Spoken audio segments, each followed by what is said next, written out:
సంవత్సరాలు అయింది మన పార్టీ పెట్టి.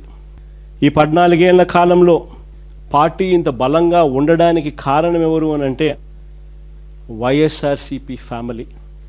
ప్రతి కార్యకర్త నిజంగా భుజాన వేసుకున్నాడు కాబట్టే, ప్రతి గ్రామంలోనూ ఉన్న ప్రతి కార్యకర్త భుజాన వేసుకున్నాడు కాబట్టే పార్టీ ఇంత బలంగా ఉంది. మొన్న జరిగిన ఎన్నికల్లో కూడా ఒక్క వైఎస్ఆర్సిపి ఒక్కటే ఒకవైపు, మిగిలిన అన్ని పార్టీలు ఒకవైపు, అందరూ ఒకవైపు, మనం ఒక్కళ్ళం ఒకవైపు. అయినా 40% ఓట్ షేర్తో గట్టిగా నిలబడ్డాం.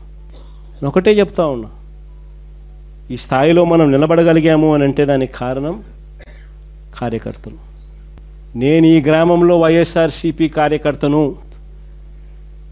ఈ గ్రామంలో నేను మహిళా అధ్యక్షురాలను, ఈ గ్రామంలో నేను రైతు అధ్యక్షుణ్ణి, ఈ గ్రామంలో నేను యువత అధ్యక్షుణ్ణి, ఈ గ్రామంలో నేను సోషల్ మీడియా అధ్యక్షుణ్ణి, ఈ గ్రామంలో నేను బీసీ అధ్యక్షుణ్ణి, ఈ గ్రామంలో నేను ఎస్సీ అధ్యక్షుణ్ణి అని అనుబంధ విభాగాలు గ్రామ స్థాయిలోకి వెళ్ళి అక్కడ మన పార్టీని ఓన్ చేసుకొని భుజస్కంధాల మీద వేసుకొని వాళ్ళ ఆ తర్వాత వాళ్ళ కమిటీలు వాళ్ళు వేసుకుంటే ఆ తర్వాత చంద్రబాబు నాయుడు కాదు కదా వాళ్ళ నాయన తలుచుకున్నా కూడా వైఎస్ఆర్సిపి గోటికి కూడా పనికి రాకుండా పోతారు.